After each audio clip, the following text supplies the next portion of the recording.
Hi, I'm Ray Hilton. I'm a student at Nova Southeastern University. Today I'm going to be doing your head, eyes, ears, nose, throat exam, okay? Sound good? I'm going to step over and wash my hands real quick, and then I'll be right back, okay? My patient appears in no distress and appears to be a healthy young lady.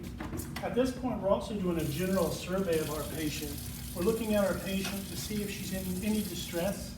We're looking for any central cyanosis or any kind of distress that would suggest that she's uncomfortable or has a medical condition that I need to manage emergently. I'm also making sure that my patient is prepared for my exam. For the head, eyes, ears, nose, throat exam, it's really about glasses, noting glasses, baseball caps, things that may become an obstacle in regards to our exam. And she appears prepared today. Inspecting the head for symmetry, and when we inspect the head, we're kind of walking around our patient. We're kind of looking at our patient all the way around. We're looking for shape and contour and any deformities. And the key indicator for this one would be I'm inspecting for those things, or you can also say that she is normocephalic. The face, the general appearance, we're inspecting for symmetry again, expression, any skin lesions, or any obvious abnormalities. Central cyanosis once again. And then on hair distribution, I actually have to come up to my patient. I'm touching her hair. I'm looking at the texture of her hair, right? The contour, the even spread, or the growth of her hair distribution. And here her hair is symmetrical hair distribution. For her hair and scalp, I'm inspecting the hair and scalp for infestations. I'm looking at texture, right? Any scaling, any lesions, right? And that's all inspection. Now let's palpate, right? So inspection's always first, but now it's time for palpation. We're gonna palpate the cranium. And when we do, it's just using both of our hands. We're kind of covering all the spots, all of her scalp. We're looking for any tenderness, and there are no masses or tenderness is elicited. And then also, just in this area here, is the temporal artery, right? So we're gonna palpate over the temporal artery and make sure that it's non-tender. From the cranium, the temporal arteries, we move right down into the sinuses. We have the maxillary sinuses as well as the frontal sinuses on our patient, right?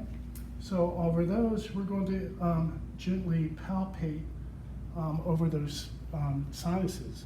So there's our frontals and then our maxillary. Any tenderness? Good. From the maxillary sinuses, we have the parotid glands. The parotid glands, we're going to inspect for any redness or tenderness. We're going to palpate those parotid glands for enlargement, and the parotid glands are non-palpable, or you could say that they are without nodules or irregularity. Parotid glands will go right into the TMJ, the temporomandibular joint. I'll palpate over it first, and then I have my patient open her jaw, open, good, close, slide side to side, and then have her protrude her bottom jaw, her mandible out, and a note for any clicking, which is that crepitus feeling, or any tenderness when we move through those movements.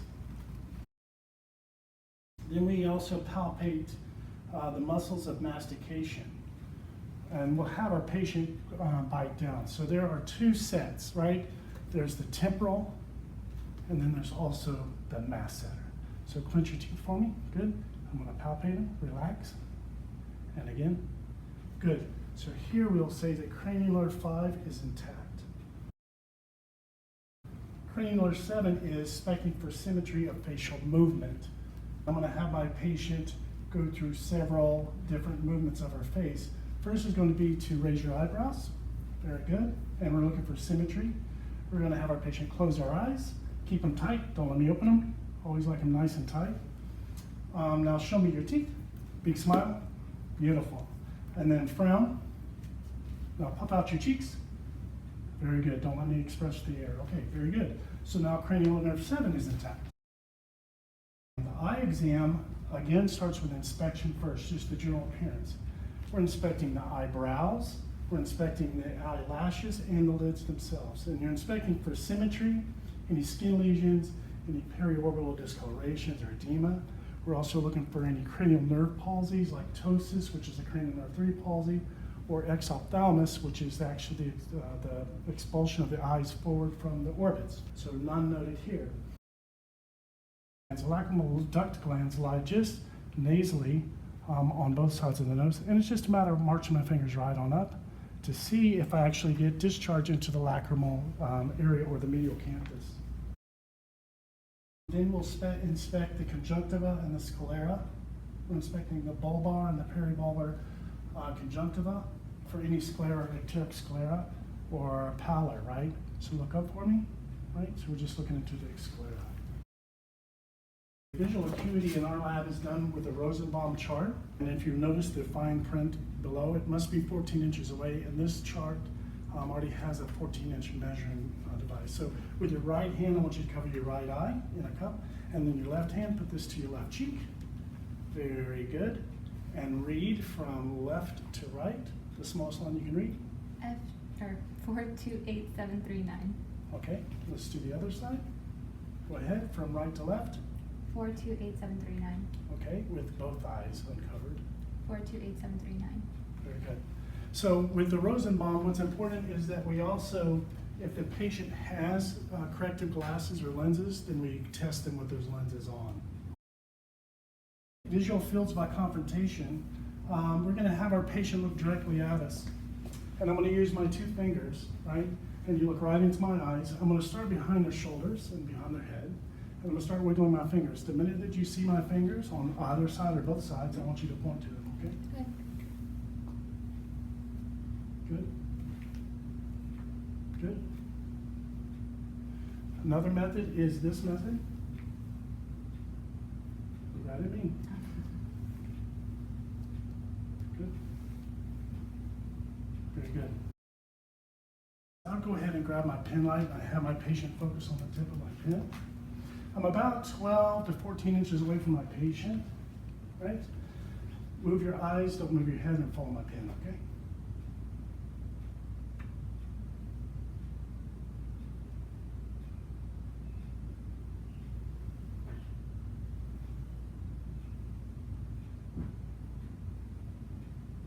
So extraocular movements are intact. What I'm looking for there is as my patient follows and I move the lateral aspect of the iris into the lateral canthus, I want to hold it there just for a second in each position, and I'm looking for nystagmus. Remember that rotary nystagmus is a normal variant. Horizontal is fine. Vertical nystagmus suggests that we might have something going on in the brainstem. So we want to make sure that we evaluate the type of nystagmus and the beats of nystagmus with each movement. I'm going to use a pen again. We're going to have them follow from a far distance to about 12 inches from their nose, and then we're going to have them again look on to something on the back wall. So I'm going to have you look at the view box, and then I'm going to bring this pen in. So just follow the tip of my pen in. This is convergence. Her eyes are converging together. Now look back at the box. Now back to my pen, and back to the box, and back to my pen. What I'm looking for here is actual constriction of the pupil as she focuses on the near object. So with that, I would say that my patient's eyes converge, which they do, and then the pupils accommodate to near vision. The anterior chamber just lies anterior, of course, to the iris.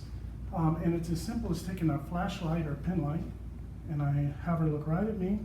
I'm looking at the depth of the anterior chamber, any opacities or anything that floats free in the anterior chamber. And then once I get to this point, one of the things that kind of people don't really understand is something called a crescent shadow. A crescent shadow is when I take my light, my pen light, and I shine it across my anterior chamber and I'm looking at my patient.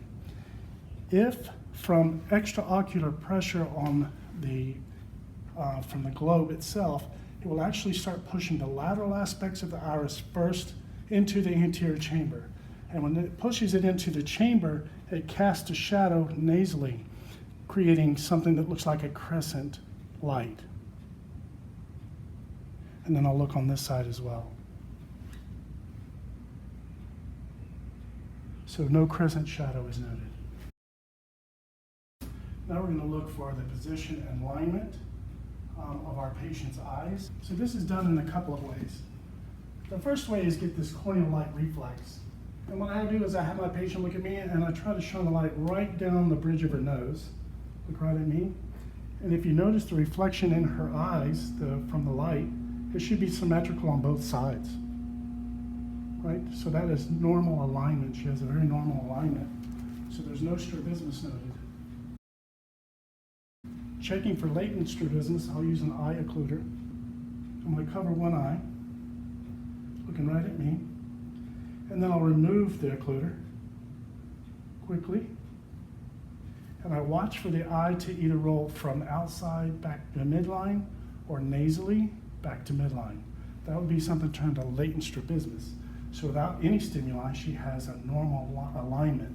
But when I add an occlusion and I bring it back, a latent strabismus will roll back into midline. Very good. So no strabismus is noted. Our pupil reaction, we're going to examine each eye separately, and then we'll kind of watch for response of both pupils. So with a direct light stimuli to the eye, she get constriction on this side, and it does, and then again on this side, and it does. Now I'm going to shine light into her left eye, but I'm looking in the right eye. I should get consensual. It should also constrict. The eyes should move together, so I should get constriction on the right eye, and I do. Constriction on the left eye pupil, and I do. So she has pupils that are equal. They're very round, which is important. Those pupils should be very round, and they react to light, and they most certainly accommodate. Also, if you look, most of your pin lights have the measurements on the side, and she's about 3 millimeters in size.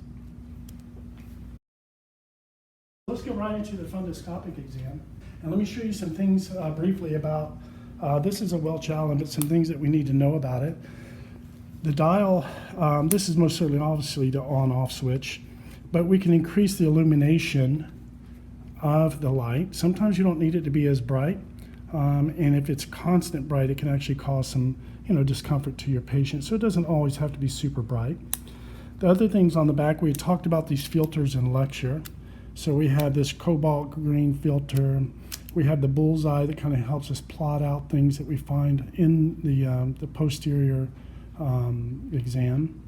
And then we most certainly have different sizes. I'm going to change it to this, and I'll show you that this switch will actually change the size or the shape of my ophthalmoscope. There's my cobalt blue, right? Testing with fluorescein all over the cornea, and then just various sizes, right, of the light. I usually sit right on the middle of the medium, and that usually works well for most of my patients. It's important that we dim the light, just so we can see the fundus a little better. So I'm going to turn the light down a little bit, check my light, make sure it's working, and I have all my settings for how I like to start. I go from a 45-degree angle to my patient, and I kind of brace my hand on her head. I put my thumb right on the eyebrow, about center or midline of the eye itself. I raise it just a little bit. I tell my patient, my instruction is blink as much as you want, okay? Just don't move your eyes left or right or up or down, but you can blink. Just stare straight ahead at that view box again, okay? So once I've instructed my patient, then I'll start with my light. I usually start on the cheek, so I'll know my position on her face, and I kind of roll right up at 45 degrees. At this point, I start spinning my diopter wheel. I can see my red eye reflex at this point. And once I get my red eye reflex, I'll start moving my diopter before I move my face any closer, and I can actually see an artery right here and a vein. And remember, I told everybody that you just follow the map into downtown Orlando, which is about right here, and that area right there is my optic disc and my cup. And I'm not really having to move much of the diopter wheel at this point. I go out to my all 4 quadrants so I can see that she has good arterial and venous size, that there's no AV nicking at all. I'm also looking to make sure that it is a 2-to-1 in regards to AV ratio. And then I'm going to go right on out. I'm going to follow one out temporally until I get to the macula. And then I want you to look into the light. And that's where I check for the fovea. Now that we've finished our funduscopic exam, now we'll go right into the ear exam. Again, remember that all of our exams, as we move from system to system, or organ to organ when we get to the abdominal, cardiovascular, pulmonary stuff, is it's always about inspection first. So here we're going to inspect and palpate the auricles bilaterally. This is done together. So we're just looking at the ears themselves. We're going to palpate. We're looking for any tenderness. We're inspecting for lesions, deformities, any discharge from the external auditory canal. The tragus lies right within the ear canal, the opening of the ear canal. So we're palpating the tragus, and the tragus is non-tender. The mastoid lies here, just behind the ear. So we're looking at the mastoid, making sure it's not erythematous or swollen, and then a slight percussion or just palpation bilaterally can tell us about anything that might be going on with the mastoid, like an infection, and hers are non-tender bilaterally. Let's go ahead and get into our otoscopic exam. Just changing the head out on this, and then we'll use a speculum. Right, the speculum just kind of sits on top of the instrument and turns clockwise. We'll lock it, or counterclockwise opens it. So just the brightest light is probably what you need. It usually works just fine. And then what I'll do is I'll come to my patient. The important thing here is hand position, because we want to protect our patient. So I put my hand on top of my patient's head. With these 3 fingers, I'm bracing my hand. These 2 fingers, I'm lifting up and out on an adult's ear, right? Again, as I bring my light up, I'm inspecting one more time for any discharge or erythema of the external canal. And then I will place my otoscope in the ear canal before I do anything else, before I bring my face down. Once I bring my face down, I'm looking at the tympanic membrane. Some folks may ask, how far do you need to insert the speculum? It's just enough to displace the tragus and to get into the ear canal to visualize the tympanic membrane. It really doesn't need to be much further than that. But once I get into the patient's ear, notice this finger lies on the back of her, behind her ear to stabilize my otoscope. So if my patient pushes into me or she pulls away from me, my hand will actually move with her here. So go ahead and lean to me gently. Notice how my otoscope moves with her, because my hand is kind of attached to her head. So I look at the tympanic membrane. It's pearly gray and translucent. I see the pars tensa, pars flaccida, the umbo is undistorted. The cone of light, or the light reflex, is in the anterior inferior quadrant. I'm looking for any air fluid levels in the middle ear. There's no evidence of air fluid levels. Now I want you to gently pinch your nose together and blow very gentle. The tympanic membranes are mobile. Now let's go ahead and test for auditory acuity test. And I had told you folks in lecture, we can do it a couple of ways. Have your patient close their eyes and tell me where you hear sound, left or right. Left. Right. The important thing is we're about 12 inches away from your ear. Did you hear it? Both. In both. Very good. Sometimes we can use our watch. You can jiggle a watch if you wear a watch. Sometimes you can have your patient close their eyes and just whisper. What'd you hear? Very good. 1, 2, 3. So once our patient passes that exam clinically, then we really do not need to advance our exam. If there are deficits, then we will use our 512 tuning fork, and we're going to do a couple of other exams. The first one is going to be the Weber. It's easier if you take your tuning fork, pinch it between your fingers, and you can activate it this way. Other ways some people activate it is over a knuckle, gently. Right? I think if you do this, you're creating too much sound wave and it might distort your findings on your exam. So a gentle, and then I'm going to place it right in the middle of her head. Tell me where you hear it. Both. She hears it both, in both ears equally. Once I finish that test, I'll come behind and I'm going to go back to the mastoid. I'm going to have you bring your hair to your right side. I'm going to come to the mastoid area. I'm going to activate the tuning fork again. And I instruct my patient, I want you to tell me when you stop hearing it, okay? So I'm going to go ahead and activate it and place it on the mastoid. No. Tell me when can you hear it? And then I would test it myself to make sure it's still active, and it is. That tells me that her air conduction is greater than her bone conduction. Because if she's still hearing it here and then she can't hear it anymore, that bone conduction has stopped. But now I can test her sensory here and she can still hear it. That tells me that AC is greater than BC. Our key indicator of performance would be whether it's midline or it lateralizes to one side or the other, and then AC is greater than BC bilaterally. So we have to test that on both sides as well. We're going to go into the nose exam. At this point, I always like to put my gloves on for my patient's safety as well as mine. But I'll put my gloves on for the nose and the oral exam. The first thing that's important here is to make sure the patient's nasal airway is patent. So I'm going to have my patient take one of her fingers, left or right side, occlude your nostril, and breathe in. Good. And let's do the other side. So I know if there's any abnormal findings on my exam, it's not secondary to an occlusion. Now we're going to test cranial nerve 1, and it's going to be done bilaterally. We have garlic and ground cinnamon. Each nostril has to be tested differently. So I'm going to have my patient close her eyes, cover your left nostril, and I'm going to ask you, can you tell me what you smell? Cinnamon. Very good. Now let's change. Let's go to the other side. What do you smell? Garlic. Garlic. Very good. So cranial nerve 1 is intact.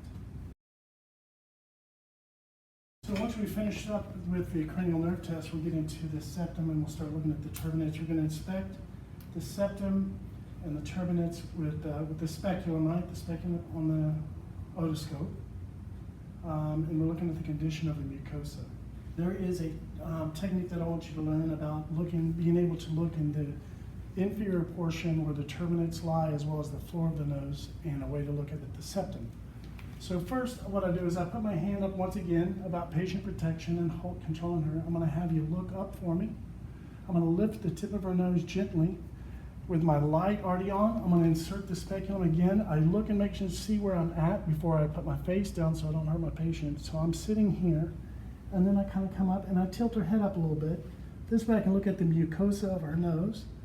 I'm looking at the middle and the inferior turbinates, and I'm going to have you look down slowly, slowly, slowly, and I'm looking at the floor and the septum. I'm looking for inflammation, I'm looking for discharge, I'm looking for lesions, I'm looking for deviation of the septum or any active bleeding, sites of bleeding. So the mucus is pink and without any lesions. There is some clear rhinorrhea present, which is normal. Again, anytime we start an exam, it's always about inspection. So we're going to inspect the lips for discoloration, make sure they're pink and they're moist. There's no cracking, there's no lesions. And then I'm going to do an oral pharyngeal, look inside real quick. Let me grab some gloves. So our inspection and just looking at the general appearance, we're going to inspect the oral pharyngeal mucosa for the color, and we're looking for ulcers, white patches, or nodules. We're going to use a tongue depressor and a pen light. So I'm going to have you open for me. Good. I'm just kind of looking around. Right, the buccal mucosa, the roof of the mouth, the soft and hard palates. Again on this side as well. I'm looking at the tongue. Also, we're looking at the gingiva, and you're inspecting for any lesions or ulcerations there as well. On the teeth exam, we talked about this in lecture. It's a matter of just striking the teeth. It's about raking the teeth, really. Then I flip it up. Good. And then smile for me, teeth together. And then it's just a gentle tapping on the teeth. Any of that tender? No. Very good. So teeth are in good repair. They're non-tender with good oral hygiene. There is the cranial nerve 10 that we'll look at. We're going to look for rise and fall on phonation. So all I want you to do is just open, ah, and say ah for me. Stick your tongue out a little bit more. Ah. And we're looking for the uvula to rise and fall symmetrically. When we're looking at the tonsils, I'll kind of show you where those are at. But the tonsils, we're looking for size and color. Tonsils lie out here. Say ah again. Tonsils lie out. I'm going to move your tongue over to your right, or your left side, I'm sorry. They kind of sit right back in here. And we'll see this side. They kind of sit back in here. And she's about a 1. We talked about different sizes. She's about a 1 on both sides. If we needed to test for the gag reflex, it's a matter of just inserting the tongue blade back just far enough that we would initiate the gag reflex, which is cranial nerve 9 and 10, right? But we're not going to do that for our cranial nerve 12. I'm going to have my patient extend your tongue straight out, right? So moving her tongue straight out, midline position, and there's no deviation. That's cranial nerve 12 is intact. We're going to inspect all the surfaces of the tongue and color for lesions. Make sure we're wearing our gloves and keeping with universal precautions, very important. And so what we're going to do is we're going to grab the tip of the tongue with a 2x2. I know, but I'm going to grab it. Stick your tongue out for me. I'm going to grab just the tip of her tongue, okay? And I'm going to look inspection on both sides of the tongue. Lifting up, and I'm inspecting for any lesions. Remember, we talked in lecture about the lateral margins are the most common areas for neoplasms or cancers, so we're going to check for that. So I'm going to tell her what I'm doing first, just to keep it from freaking out. So I have to put my fingers in your mouth, and I'm going to go along the bottom of your tongue, and I'm going to go up the other side, and then I'm going to come out on your lips, and I'm going to go around your lips. Okay, so on the oral exam, when we're doing a bimanual exam of the oral cavity, there's some things that we need to look for. So first, I'm going to have my patient open their mouth.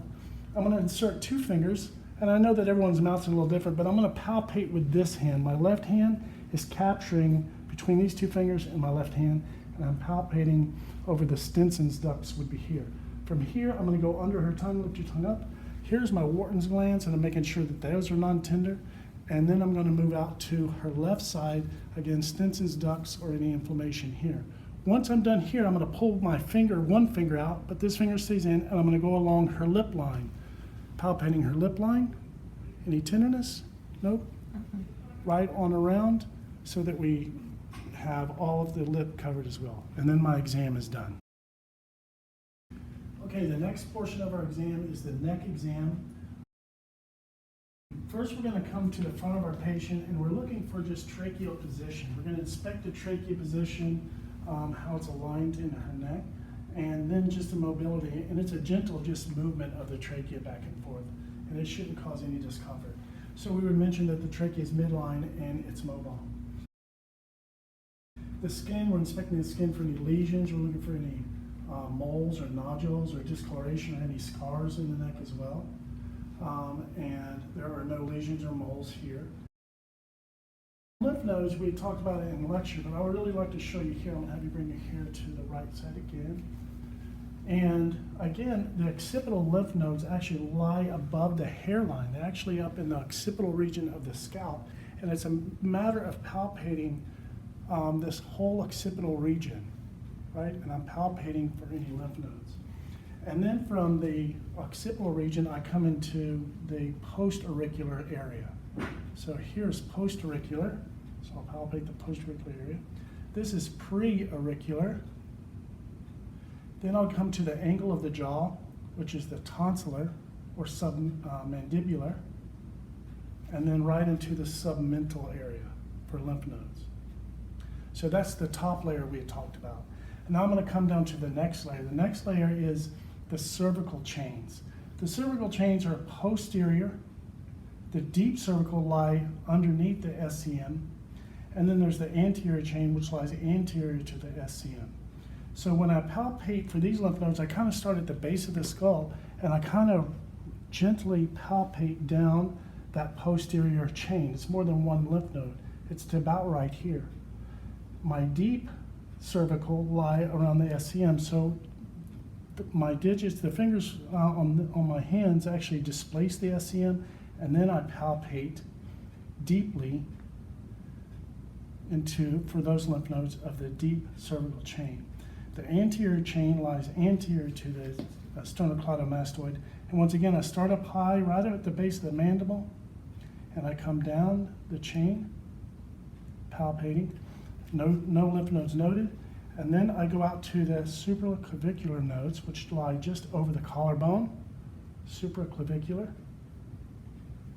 And then last but not least, just on the inside where the biceps tendon kind of ends, there is a epitrochlear node, right? So I'll gently palpate this area as well, okay? Those are the lymph nodes of the neck. I'm gonna have you lift your chin. The thyroid gland lies here, and I know this just from experience, but if I needed to, there is the cricoid. There's the cricoid cartilage, and just inferior to that is my thyroid lobules, right? The lobes lie left and right side, just inferior to the cricoid. So once I have palpated and noticed my location, I come to the back of my patient. I put my hip up on the bed, so I'm behind my patient. My hands lie just over the thyroid gland. I'm gonna have my patient look up just for a minute. You can swallow for me. That moves the thyroid gland up and through my hand. And now I'm gonna have you look down and to the left. Look down a little bit more, down, down. Now what that does is it releases the sternocleidomastoid on the left. And I'm gonna take my right hand and I'm gonna displace her thyroid gland into my left hand as my left hand does the exam. That's the left side. Now I want you to look over and down to the right. Now I'm gonna do the same. I'm gonna displace the thyroid gland with my left and examine with my right. I'm looking for any nodules, lesions, or any tenderness or swelling of the thyroid gland. And the report is that the thyroid is normal in size, shape, consistency, without any nodules or any tenderness. Neck range of motion, because we're here, but really this neck range of motion has a lot to do with our musculoskeletal system. But I'm gonna go ahead and have my patient go through it. I could tell my patient, hey, I want you to do some flexion, extension, rotation, and lateral bending, but our patients don't know that. So what I typically tell them is I'm gonna have you look all the way up to the sky, fall all the way up, now look all the way down to the ground. Very good. I'll come back center. Now put your left ear on your left shoulder. Yeah, very good. And then your right ear on your right shoulder. Very good. Now I want you to rotate left, and now rotate your head right. Okay. Last but not least, which is number 68, is our cranial nerve 11. We're going to test the shoulder shrug and the SCM strength against resistance. To test the sternocleidomastoid strength, I just place my hand on the side of my patient's head. I don't really put my hand here because it does undue stress to the TMJ. So I'll put my hand over the TMJ. I want you to look to your right against my hand. I apply a little pressure, and then I come to the other side, and I do the same. Turn to the left, right, very good. And then my hands are here. I'm gonna have you raise your shoulders up, hold them up, and I push down gently to test for cranial nerve 11, and the cranial nerve 11 is intact.